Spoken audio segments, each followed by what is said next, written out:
You're watching The Sports Objective, the podcast for Pirates.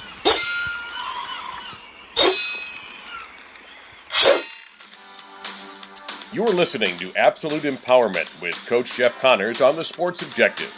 Join Coach C, the USA Strength and Conditioning Hall of Famer, every Monday night as he and a variety of guests, including former players, former and current coaches, pastors, and others, will discuss relevant issues in coaching today's athlete, with the goal of equipping the athlete and those coaching them with the physical, mental, and spiritual armor necessary to live their best life. Here's Coach Connors. Welcome to Absolute Empowerment. Tonight we've got a great show. We've got legendary NFL strength coach Jerry Palmieri on. Jerry, great to see you. Thanks for coming on the show. Coach, thanks for having me. I using that word legendary loosely, Coach, believe me. Well, I have a ton of respect for you and your career, and we have some common acquaintances, of course, in the profession because we both were in it for quite some time. And I had the privilege of visiting you when you were with the Jaguars. Me and my assistant Jay Butler came there for a visit, and that was very much appreciated. The information and so forth, and the time that you spent with us. So today we want to basically talk about your career, but at the same time we want to go to the earlier life of Jerry Palmieri, and we want to talk about a little bit about your testimony and basically how you got to be an individual who felt so strongly about your faith, and kind of where that started with the young Jerry Palmieri growing up in New Jersey, going to Dumont High School. And tell me a little bit about your family growing up and who were your influences, and a little bit about Dumont High School. Yeah, well, I grew up, as you said, in Dumont High School. It's a small town, about a 1 square mile of all homes. It's a true suburb area. And mom and dad were hardworking, middle-class people. The mom was a stay-at-home mom, cleaned the house, did everything. I was basically spoiled. She was just that old-fashioned stay-at-home mom. Dad was the longshoreman, and really taught me about work ethic, not by hitting me with a whip, making me do stuff. Just the fact that his work ethic was extraordinary, and the things he did to put food on a table. And he was a very tough man and a loving man, and had great respect for my father. So he had a tremendous amount of influence on me, as my mom did as well. And growing up and doing, I was involved in all kinds of sports, like many of us were, and that kind of prepared me for ultimately my career. But I did play football in high school, but the sport that I most excelled in was I was an amateur boxer, and that's where I probably uh, accomplished my greatest accolades as far as um, statewide, national, and I also competed internationally representing the USA team. So it was a great experience for me.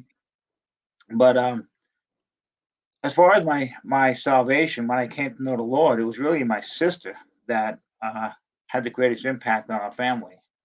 We were a strong Catholic family, went to church every Sunday, and we loved God. We did the right thing, but didn't really truly understand that personal relationship. I mean, we wasn't like we went to church, checked out the box, and just left. We listened. It was important to us. But my sister was searching for a personal relationship with Jesus Christ, and she attended a Christian rock concert that was held at our high school on a Saturday evening. And after the concert, she went down up front and began speaking with the band members, and they shared the gospel with her, and she received Jesus Christ as a personal savior. Well, she was so fired up about her newfound faith, she came back to the house and started talking about Jesus this and Jesus that, and she's in a room reading the Bible. And I'm thinking to myself, man, this girl's whacked out. What's gotten into her? And and she's always in the room reading the Bible, talking about Jesus. I'm saying, man, see, at that time I was a good kid, worked hard at school, did my best in sports, didn't get in trouble. and went to church every Sunday. Said my prayers at night. And then, said a couple more prayers when I had a big exam coming up or a major competition, a normal relationship with Jesus Christ. And then one Sunday, she invited me to go to her church that night. They were showing a movie called The Thief in the Night. I said, I got nothing going on. I'll go. And a buddy came with me. Well, at the end of the movie, the pastor asked us all to bow our heads and close our eyes and says, if you believe Jesus Christ is the Son of God and died on the cross for your sins, raise your hand. Well, I was a good Catholic kid. I was taught that all my life. Went to Catholic school. Yeah, I raised my hand. Well, I was the only joker in that congregation to raise his hand that night. And next thing I know, he's calling me up in front and talking to me about a personal relationship with Jesus Christ. And I said, whoa, you asked a couple questions. I raised my hand. I don't know anything about this personal relationship stuff. But the pastor was patient with me. And he handed me probably one of the first editions of the Modern English Version Bible. Turned to the gospel, showed me how to read it, gave me the book, and sent me on my way. Well, I began reading that Bible that night by my bedside and continued to do so for the next 2 weeks, every night. And after 2 weeks of reading that Bible, I accepted Jesus Christ, my personal Savior. And that was the very beginning of my faith. And it was a steady road. The good Lord brought people into my life.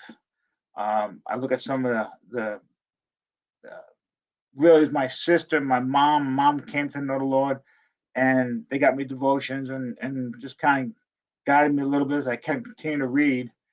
But when I went out to Oklahoma, and after I went to North Carolina, my first, full-time job was at Oklahoma State. I met my spiritual father there, and this man was just invested in myself and my wife. He baptized us and had a tremendous influence on us, even to this day. So every Father's Day, which is coming up, I call him. And I always tell him, I say, Tom, just got to call you on Father's Day because, you know how much you mean to me. So, and then it was just steady growth. And, it's like they say, salvation is just the beginning. And you got to walk with Christ every day. You got to continue to grow. And I pray I continue to grow to the day I die. So that's I appreciate you sharing that. Appreciate you sharing that. So let's. Well, I can also relate to that because I grew up in Western PA, little coal mining community. My family were immigrants. One side from Ireland, one side from Germany. Some of them didn't even speak the language, and I was an altar boy, and I served for the bishop and all kinds of stuff. But there's sometimes you get the homily and you got the message, but at the same time, sometimes you want a little bit more. And so I'm kind of in that same boat with you, where I wanted to go out there and find everything I could find with regard to spirit life and spiritual awareness, and learn as much about the word as possible. I will that up. I'm in kindergarten or first grade when it comes to what I know about the Bible, probably, but I got a doctorate degree in what God has done for me. So I'm a very thankful individual. Amen. So I've been fortunate enough too to be introduced to some really quality books on Christian manhood. One of my favorite authors is Steve Farrar, and he's written Point Man, a phenomenal book for any man leading his family. And my wife got me a book. She knows how much I like him, and I read a number of his books. And one book I hadn't read, which was published back in 1998. I said, I read Point Man. So why do I got to read Anchorman? It's like the same kind of book. Well, was I shocked? It was really about leading your family for the next 100 years by investing in your children, investing in your grandchildren, as they invest in their children, so on and so forth. You impact a family for 100 years spiritually, and it was a great read. Great read. Wow, that's awesome, man. That's that could even be related to maybe a certain coach within a program being the anchor man for the future of the culture of a program. That kind of brings something to mind there as well. Absolutely. Yeah, we see coaches who have have a legacy of other coaches that take their philosophy and their impact and bring it on to somebody else. But I think it's so critical for us, Jeff, as coaches. We have such a great impact on the young men and young women we coach, and we can really impact their lives, and to a greater level, when we impact them spiritually, and they come to a relationship with Jesus Christ because of the life that we live and how life. Well, yeah, and I wanted to, I'm going to talk to you a little bit about that. I guess you could say in relationship to what I'm attempting to do, or how I just kind of fell into this mission because I felt like God was calling me to do more instead of retiring and going fishing and golfing somewhere. But I've started a website called armoredlife.org. Basically, a team of about 15 individuals, about 15 believers, former players and coaches on there. Where we can pray for each other and communicate and things of that nature, and add certain things to either podcast or to the website. So that's where it started. And then I had an opportunity to do this podcast through Sports Objective. Very thankful for them. And I said, look, if I can talk about Jesus Christ, I'll do the podcast. And they were agreeable to that. So I'm very excited about that. And then when I had on the podcast Kevin Colbert from the Pittsburgh Steelers. I had been with them for 22 years as a general manager and vice president. And he recently started a program called Lend a Hand for the Steelers who have been out maybe 4 or 5 years and kind of get lost because, the way he puts it is, hey, when the lights go out, some people get lost. And so I started the Locker Room for Life, and we've had one session of that on a Zoom call, similar to what the Steelers are doing. And I've got one coming up now next month where I've got a guy coming on talking about how to build and establish your credit, how to buy and sell houses. And then another individual is going to talk about, pastor is going to talk about how to build a solid marriage. And then we're going to have those guys talk to each other. So, I'm real excited about what I can do.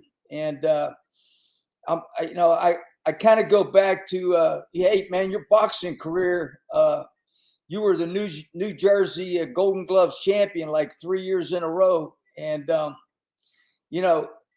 I just think about the spiritual battle that we fight every day. I'm not a real kumbaya dude, man. I'm out to fight this battle. You know what I'm saying? I mean, I'm ready to fight this battle, man. So I love connecting with people like you. I really enjoy speaking into men, the lives of men, and it's locker room talk. I don't mean foul language or talking about women as some people refer to locker room talk. But hey, it's hard, it's straightforward, and when you have to, it's in your face. And to Right. walking out this spiritual journey, you got to man up and know what you're up against. And so it's been fun to do that, and it's been very rewarding as I see men develop and becoming the men God is calling them to be. Yeah, well, I don't think there's anybody who's ever been on the earth who's tougher than Jesus Christ. If you don't believe it, watch the Passion of the Christ movie sometime. Good I mean, golly. Who was tougher than Jesus? He was Just absolutely couldn't agree more. yeah. So I want to talk a little bit about your career, of course.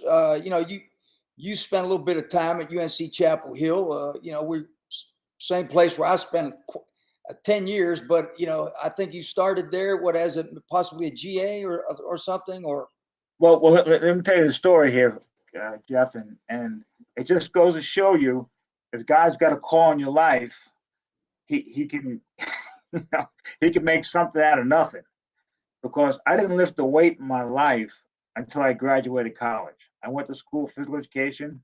I wanted to teach and coach in high school. That was my goal. That's what I wanted to do.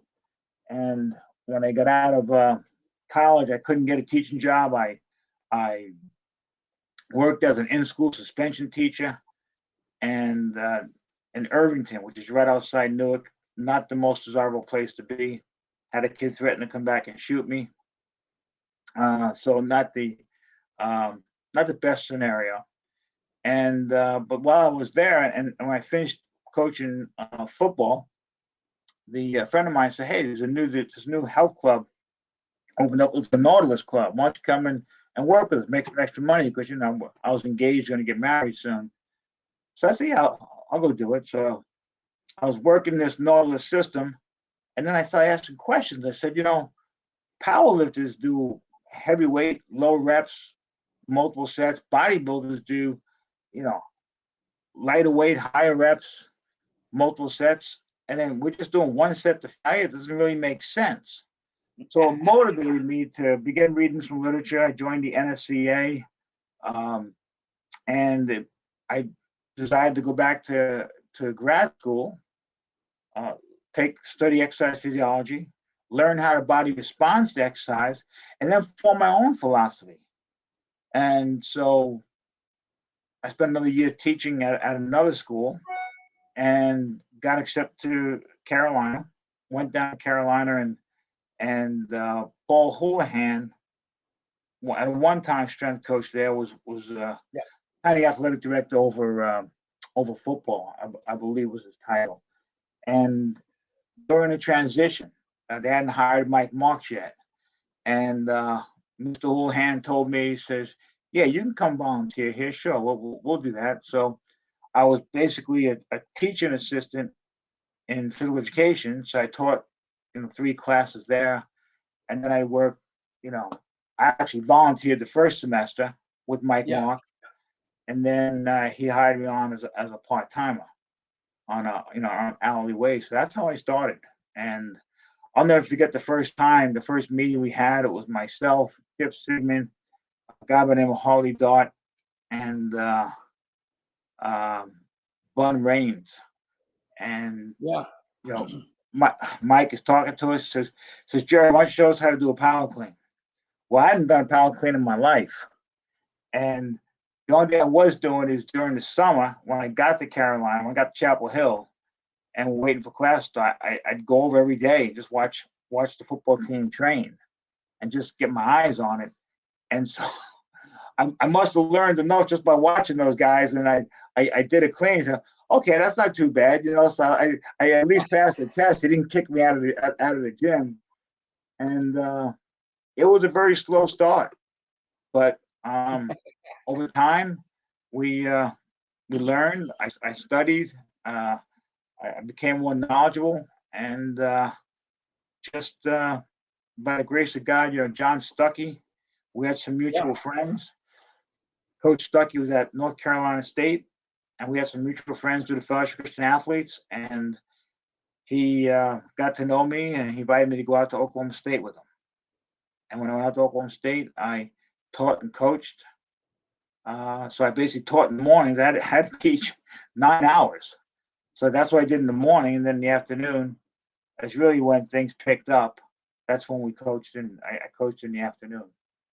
Right. And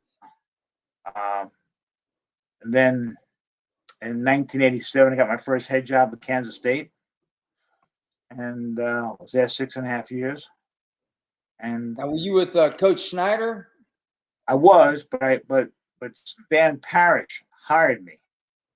Yeah. So it was difficult because at that time, K-State was soon to be dubbed the losingest football program in the history of the NCAA. Right. Only gone to one bowl game, which they lost, and so I didn't win a game under Coach Parrish.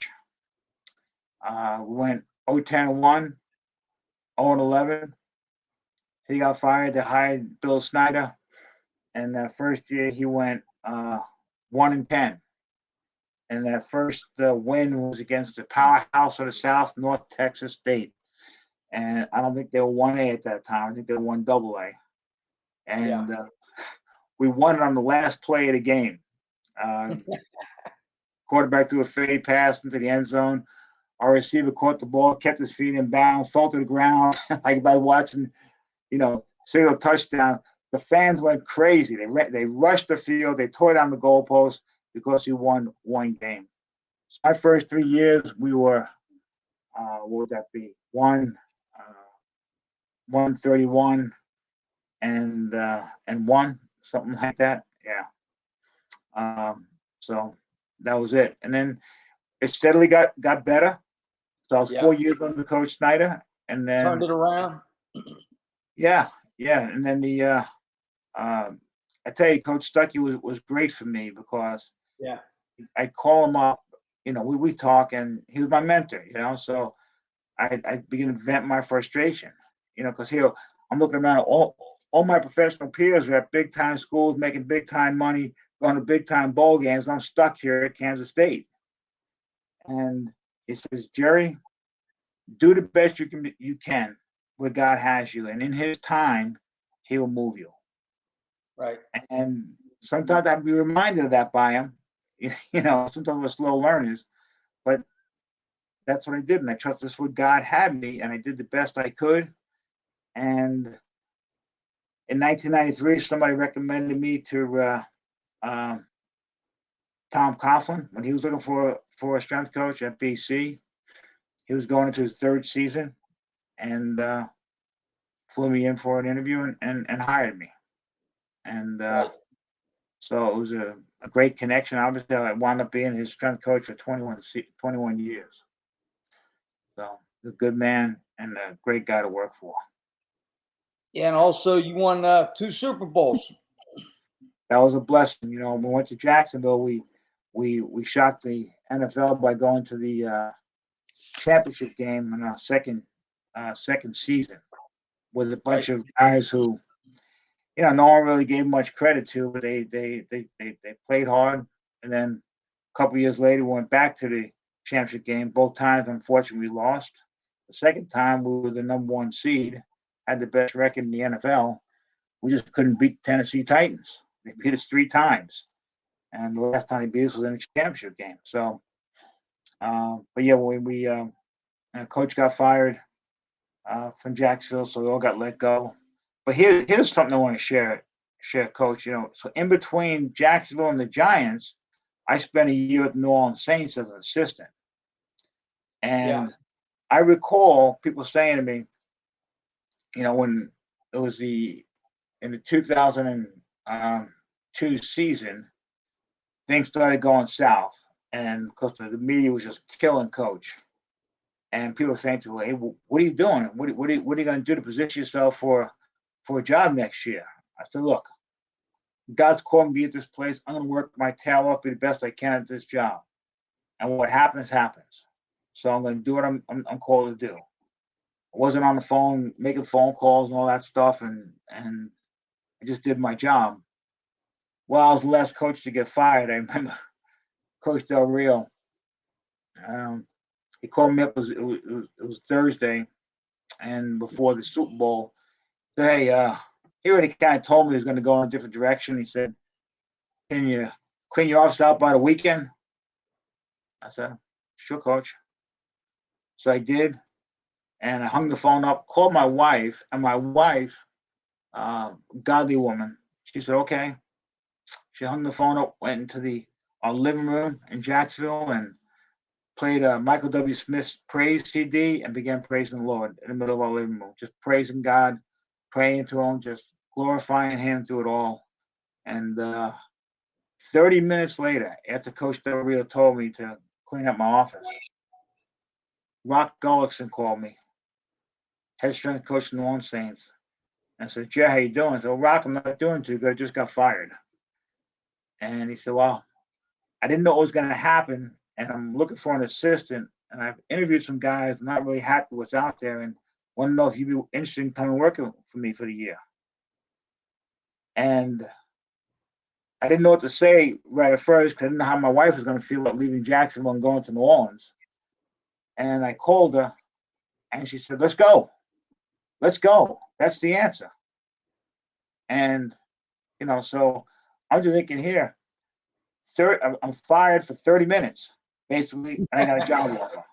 And now that's never really ever happened before or after, just that one time. And Jeff, I looked up on my wall and I had a frame and the Bible verse, Psalm 46:10, be still and know that I am God. And I said, wow, I did nothing. Awesome. And then, so after the year with the Saints, which was a great time with Rock Gullickson, and we just became good friends. And, I think we did the best job we could. Coach Coughlin got the job at the Giants, and he called me up and said, when can you get up here? So I spent 12 seasons coaching for the Giants. We won the Super Bowl 42 in the 2007 season, and then Super Bowl 46 in the 2011 season. And both Super Bowls, coach's job was on the line. Yeah. So Wow. he had a win in that 2007 season. Not just make it to the playoffs. They told me he had to get to the playoffs and win. And I don't think they were as direct in 2011, but the writing was on the wall. So, two great experiences, two great games, extremely emotional for my family and I. The first one was especially, and just really feel blessed and honored to be part of those teams and those organizations within Jacksonville, every place I've been. It just, always felt that I was where God wanted me to be. And when you're where God wants you to be, there's fulfillment, there's peace, there's joy in your life. And so even through the tough times, Jeff, of not winning, my wife and I started an FCA on that campus at Kansas State. And you can just see the lives you're touching, and the kids just growing and maturing as young people and as believers. So much so that probably shortly before I went to BC, I was talking to the coach. He said, "Jerry, wouldn't you want to be coach in the NFL? Be around the greatest athlete to play this game?" I looked at him and said, yeah, "Not really. I mean, I feel these college kids, I'm like a dad to many of them, and I'm able to invest in their lives, and I'm able to have an impact, and that's really what I want." And little did I know that, probably just about 3 years later, I'll be going to the NFL. Yeah. And I learned that you can still have impact on those men. You just got to treat them differently. You're more of a peer at that level as opposed to a father. In college, you're more of that father role. In the NFL, you have that peer role.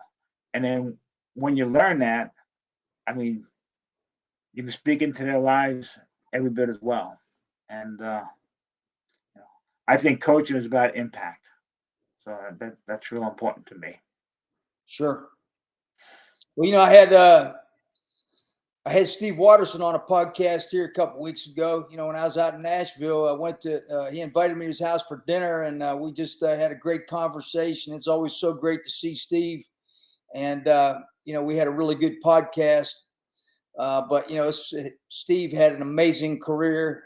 He was with I visited him when he was with the Houston Oilers. I went out there for about a week, and Steve taught me how to suck the head out of a crawfish. And well, Steve was a different man back in Houston to who he was when he got to Tennessee. Yes. I'm sure he shared that story, but he's a man of God, a very close friend of mine, and we just have a phenomenal relationship, and really love him, and his desire to serve God. It was a little different breed back there, and he'll be the first to tell you. Yeah, I've known him for a long time, no doubt. And then I had Steve Verderosa on. Yep. Steve wrote a book, So You Want to Be an NFL Scout. And so I'm sure you're probably pretty familiar with him.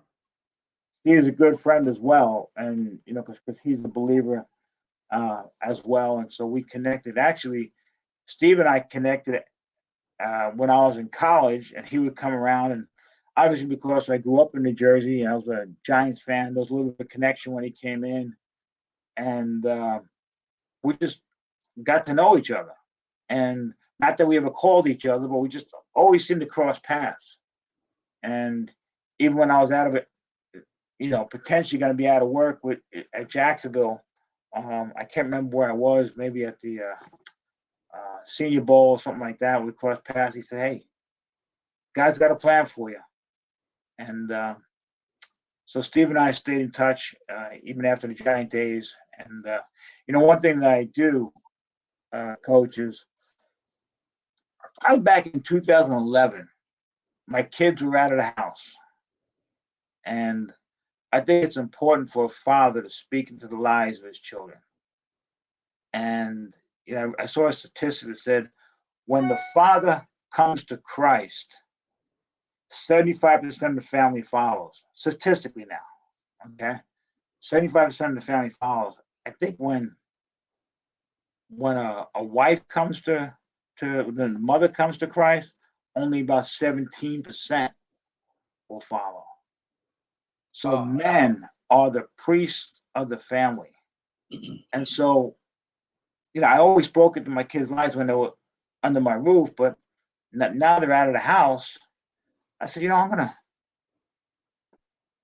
just gonna start studying them Bible verses and make a little devotion. And so I started in Genesis, and as I read through Genesis, I had a lot of notes that over the years, just from different pastors, different speakers, different studies I've done, and I would share those messages to them. I created devotion and share it to them. And I've been doing that since 2011. And then I had some people find out that I was doing it, and they said, "Hey, can I get on that list?" So before long, I was up to about 50 people. And finally, a friend gave me an app to show me how a better way to do it. I was just forwarding messages 50 times. Yeah. And now, and the reason I say that because both Steve, we just talked about, Rosa and Waterston, are on my list. And now I'm up to about 368 on my list. Wow. I share that to Monday to Friday. So it's been good for me. It's given me vision and purpose. It's given along some other things I'm doing, but it challenges me to read scripture and then not necessarily to interpret it, but to apply it to life. And that's the important thing to me is we can read scripture, we can dissect scripture all we want, and that's good. But if it doesn't get out of our head and into our heart and come out in our life, really, what is scripture all about? It should be transformational. And that's kind of where I've been. I just want to apply it to my life and apply it to the lives of others. And I hope and pray my children are reading them. I know some people are reading them, quite a few will get back to me regularly, and sometimes out of the blue, someone will say, "Hey, I know I haven't responded to your messages, but I'm going to tell you, they're impacting me," and that's what we're called to do, Jeff. We're in a position. We've had a history. God's given us a resume. He's put us in touch with people. He's put us on a platform. Let's use that place that we're at, impact others. Most importantly, impact them for Jesus Christ. Amen, man. Amen.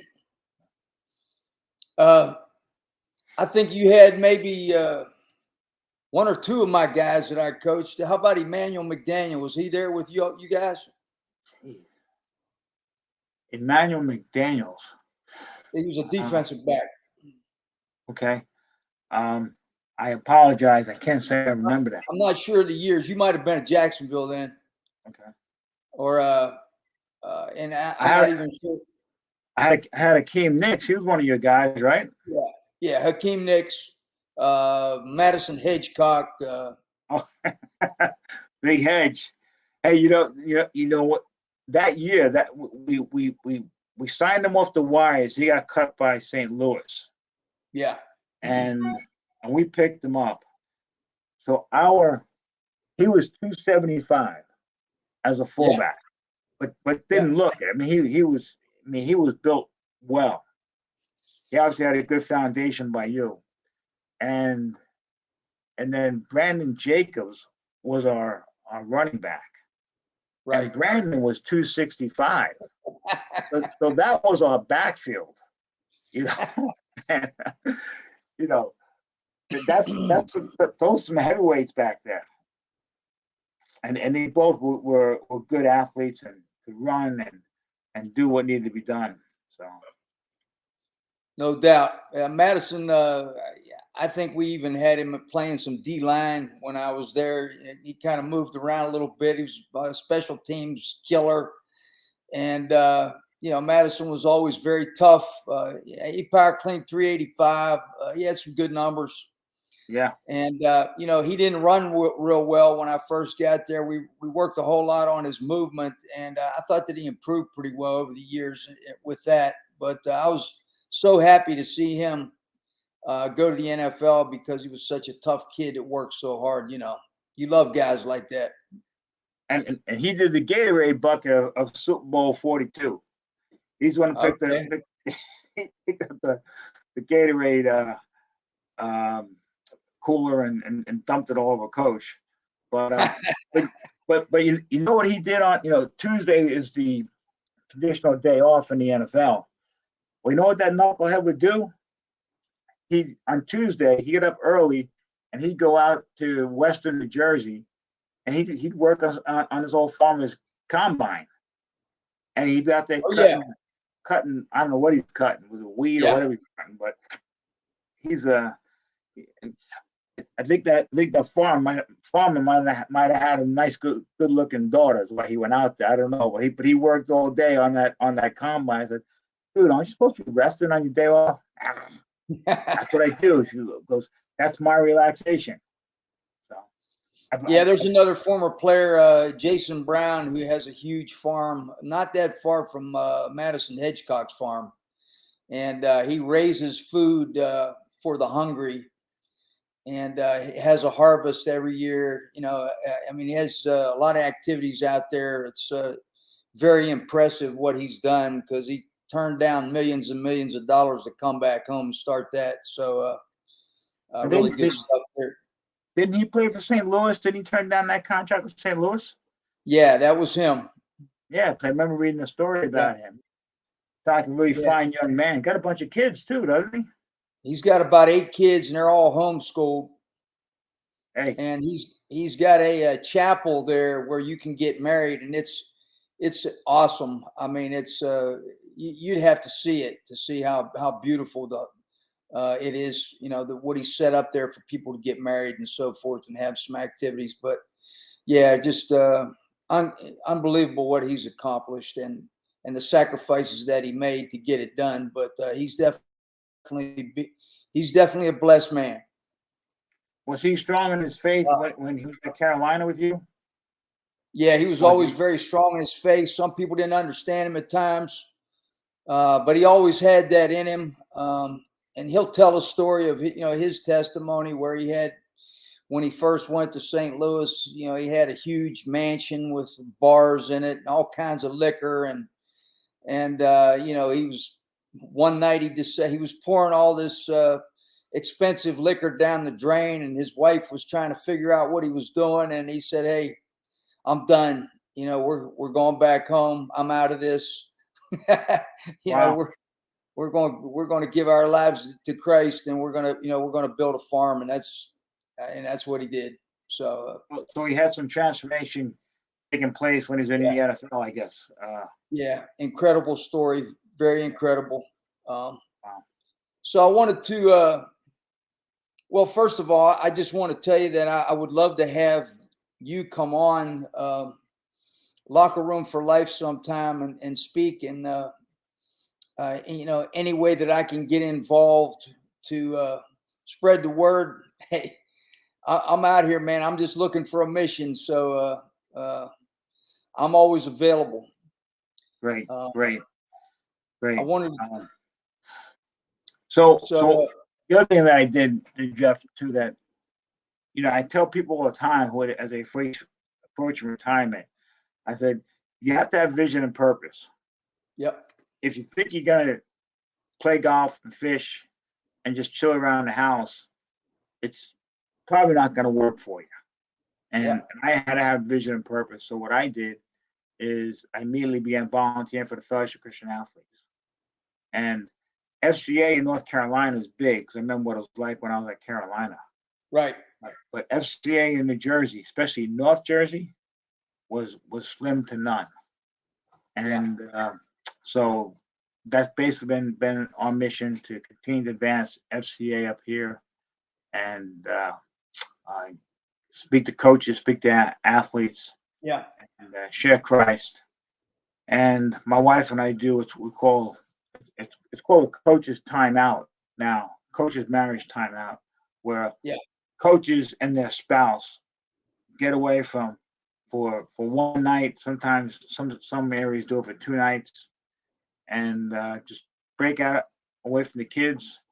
And we teach on 3 areas. We teach growing closer to God, growing close to your spouse, growing closer to your team and your staff. And it's been very rewarding.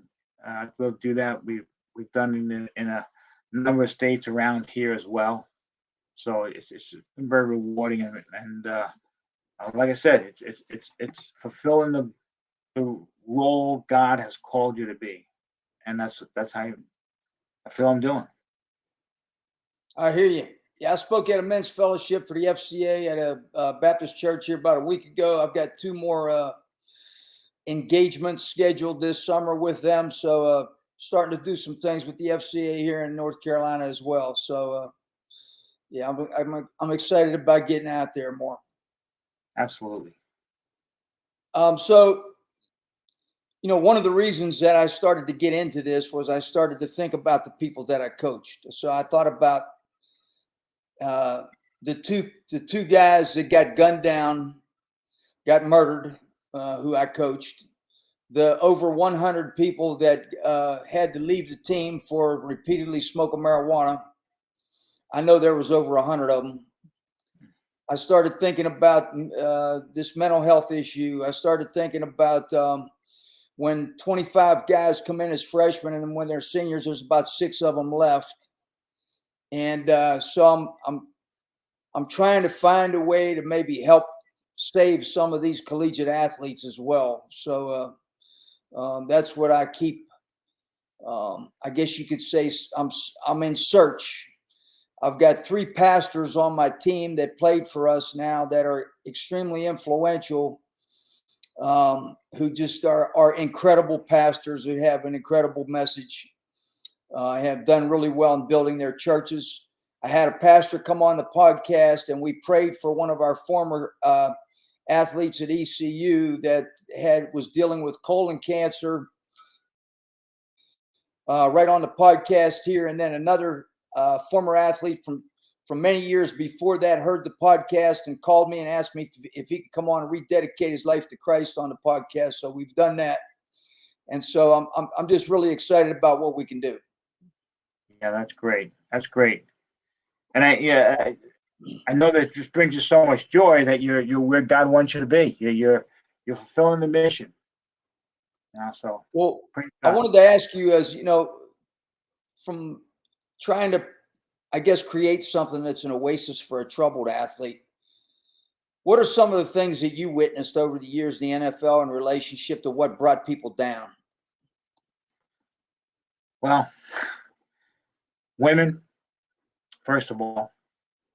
There was some NFL players feel that their wives have to understand the life of the NFL. Like, okay, you're not gonna be my only woman. I'm gonna have some other women, and so that has brought men down. Money, just the fact that you have money, you don't know how to deal with money, so you don't know how to manage it, and you're living that lifestyle. Then all of a sudden, bam, you get cut. and that big check goes down to zero. And how do you deal with that? And then what happens is when guys get out, it's like they're gone. They're totally cut off. And that's what people don't understand. I mean, once you're cut from a team, all your relationships are like over. You're wondering, hey, what happened to my boys? Well, you know, out of sight, out of mind. And these guys go through a lot of pain. You know, whether it's mental issues or emotional issues, then they turn to alcohol, and they're doing that, and they don't have any direction in their lives. And then, you know, that's where you read about a guy going bankrupt, getting arrested, divorced. I mean, those percentages are pretty high. And again, that's don't take this the wrong way. That's not every athlete, every NFL player, because some of them are well rounded, have the head on straight, and know how to you know, live life and do it well, and be a good man. So that's what I've seen to be a lot of the issues. And once they get out of the game, they don't have vision and purpose, so they're sitting at home, and no one's calling their wife anymore. They're not getting invited to go to these big events, and unfortunately, she's still living the lifestyle, spending money, and he's like, "We ain't got no money." Right. And it's just a big crazy roller coaster that these guys can get on. So those are some of the issues we've seen. Now, these player development people that they hire, do you feel like they have an impact, or what is their what's their job description? Well, I think they have a good impact, but again, just like you talked to guys and you taught guys and you've spoken to the lives of guys, you can lead a horse to water, but you can't make them drink. Yeah. And the same thing. So Coach Coughlin required all rookies to go to these events that the play development guys put on, and that was every week during the season. And they were good. There were financial people coming in, talking to them about managing their money, not someone trying to get their business, just talking about some clear basics. And then, you know, just a whole lot of different things on life. And the programs are good, but then when they become a veteran, so to speak, you know, even if it's on one more year, then it becomes optional. And are they going to take advantage of that? But the player development guys are good. It all depends. Many of them are foreign players, and if they take their job serious, then they really become a real asset to these athletes. Charles Way, former running back for the Giants, running back for UVA, a good man, strong Christian man, and he was good. He was real good. And then when he left, I think he took a job in the league office, and then David Tyree became the play development guy. So those are the two guys with the Giants, and the Giants have a really good program. The Mara family believe in investing in these people. They don't want to see anybody fail in life, and they have it because it's a family organization, and of course the teachers are involved as well. But the Maras are pretty much more on site. They want to invest in their people, so they do what they can to help guys. And any player that's been with the Giants will probably tell you that. Well, that's definitely one of the purposes of what I'm trying to do, is to look at some of the common issues that some of these guys go through at the collegiate level or whatever level, and and try to find some type of solution. And I don't know where it's going to go, but I'm going to try to keep trying to be an impact any way that I can. Well, I think what you do, Jeff, and I looked at your site when you told me I said to myself, it's like a player development program. That's your goal, Yeah. and all you can do is do what you do. Right. And some guys are going to gravitate to it, and some guys are not. And Right. you get frustrated over it, but you got to rejoice in the ones that took a hold of the lifesaver you throw them. So No doubt, and I get a lot of. I'm getting a lot of satisfaction out of it personally. So, so it's all absolutely, good. sure, I love these podcasts and reconnecting with people and talking about testimonies and things of that nature. yeah.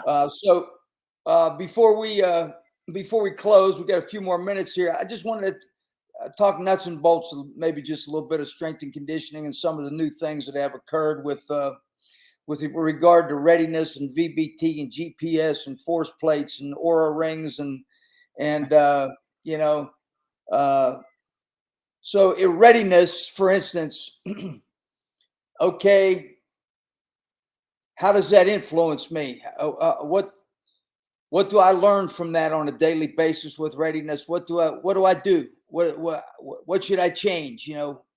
Uh, what's I the plan there with readiness? I'm probably not the best guy to ask, to be honest with you.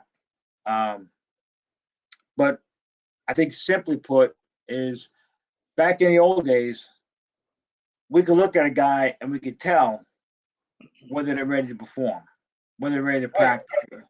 You know, the guy because they're all glassy eyed, stooped over, he had a rough night. Yep. But so you got it, now people say, well, just send him home, let him go to sleep. Well, shoot, he might do that 3 days a week, Right. and at some point you got to get him going. And I like you probably had some guys show up. I remember in the NFL, some guys show up hungover. I said, okay, very good. Go eat yourself some water, throw some water in your face. Come on, we got a workout to do. Right. Our responsibility. But I do think that, especially with the GPS, where you're tracking the workload and the speeds that they're going, and you can see the fatigue. We can see a lot with our naked eye, but what the GPS did for us was it made it more objective. You began to validate what you were seeing, and it gave you some numbers to work on. And there were times where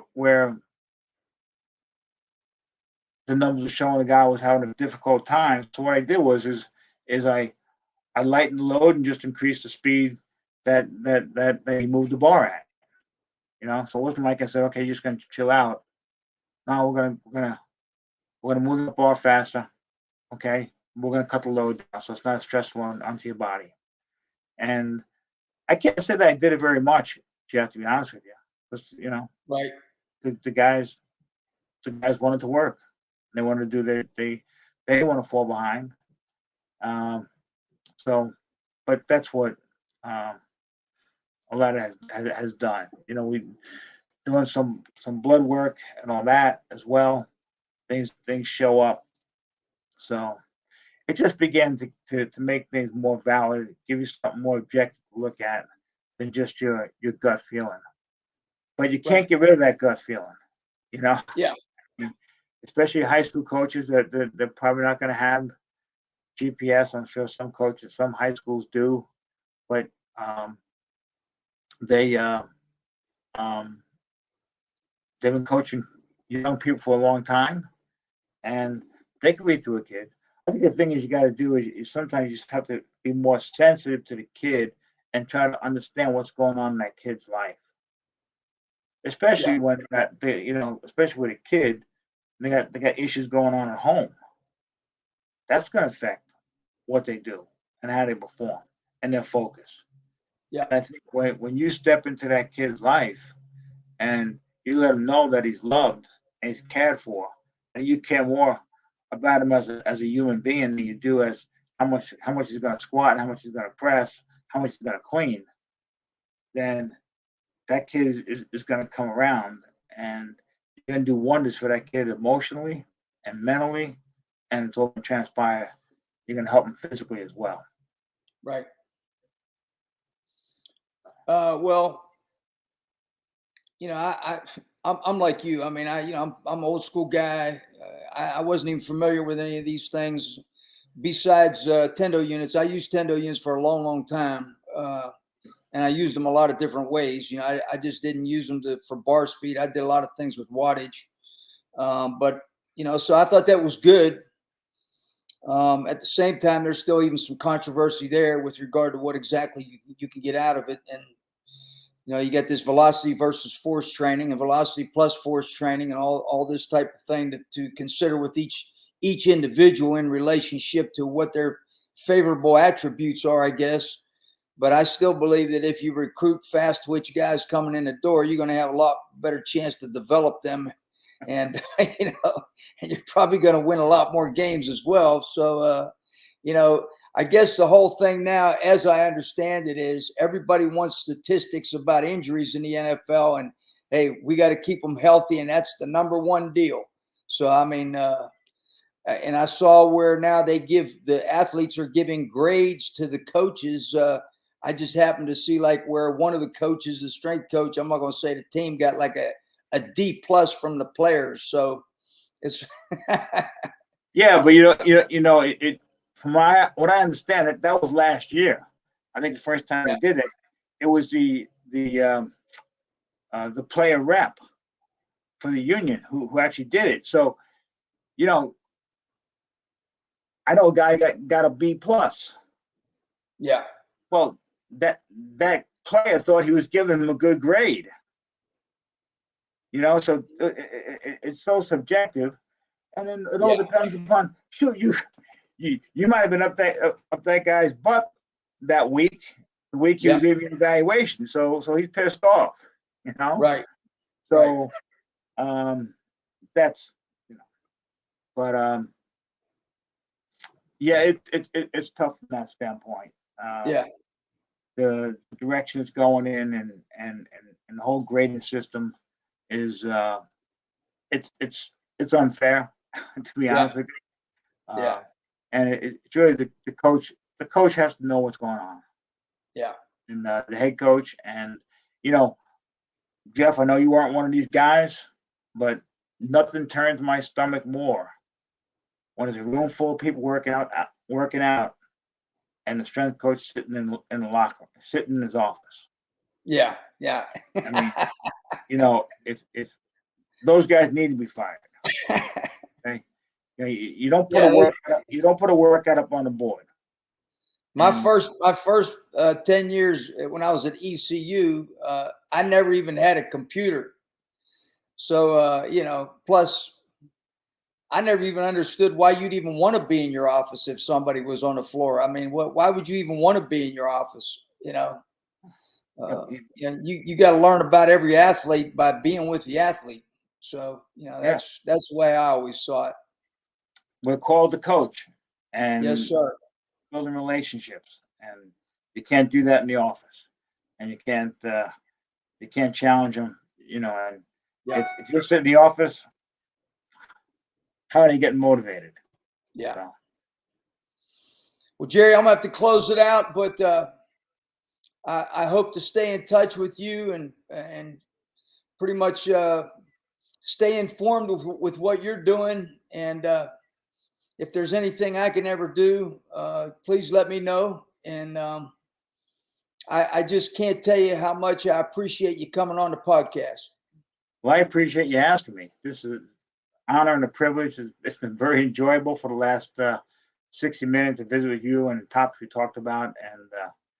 And anytime being connected with a brother is critical. So thank you. Thank you very much for the opportunity. Okay, well, God bless. And this is Jeff Conner signing off for Absolute Empowerment. God bless everybody out there, and we'll see you next week. Thanks a lot. You've been listening to Absolute Empowerment with Coach Jeff Connors on The Sports Objective. Join us every Monday night for a new edition of the show. Listen to the show pretty much everywhere podcasts are found.